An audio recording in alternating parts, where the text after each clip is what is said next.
Vijayani sir ரொம்ப சந்தோஷம் அவரோட நடிச்சது. வெரி ஹம்பிள் அண்ட் ரொம்ப funny at the same time. வெளில தெரியாது, சைலண்டாக இருப்பார்.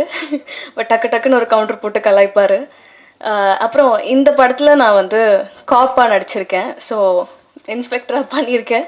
ஸோ ரொம்ப புதுசாக இருந்தது ஆக்சுவலாக எனக்கு இந்த ரோலு. ஏன்னா இப்போ வரைக்கும் நான் பண்ண படம் ஃபுல்லாகவே ரொம்ப ஹோம்லியாக பவி டீச்சராக இருந்து சிலக்கம்மா அப்படி இப்படின்னு வந்து இப்போ கூட சீனு சாரோட இயக்கத்தில் நடித்த படம் கூட ரொம்ப ஹோம்லியாக இருக்கும். ஸோ இது வந்து மாற்றம் ஒன்று தான் மாறாதது மாதிரி ஒரு டிஃப்ரெண்ட்டான ஒரு ஜானர் ப்ளஸ் டிஃப்ரெண்ட்டான ஒரு கேரக்டர் கூட. எல்லா ஆர்டிஸ்ட்க்குமே ஒரு ஆசை இருக்கும், நம்ம வந்து டிஃப்ரெண்ட்டாக எக்ஸ்ப்ளோர் பண்ணோம் நம்ம கேரக்டரை, நிறைய கற்றுக்கணும் சினிமாவில் அப்படின்னு. எவ்வளோக்கு எவ்வளோ பேஷனேட்டாக வந்தனோ, எவ்வளோக்கு எவ்வளோ இப்போ எனக்கு ஆதரவு கொடுத்து இங்கே கொண்டு வந்து நிறுத்திருக்கீங்களோ அவ்வளோக்கு அவ்வளோ என்னோட பேஷனும் இன்க்ரீஸ் ஆகிட்டே இருக்குது. ஒரு படத்துலையும் ரொம்ப ஜாஸ்தியாகவே ஆகிட்டுருக்கு. பட் என்னதான் பேஷன் இருந்தாலும் எப்படி இருந்தாலும் பெருசாக நான் கற்றுக்கிட்ட ஒரு லெசன் வந்து பேஷன்ஸ்.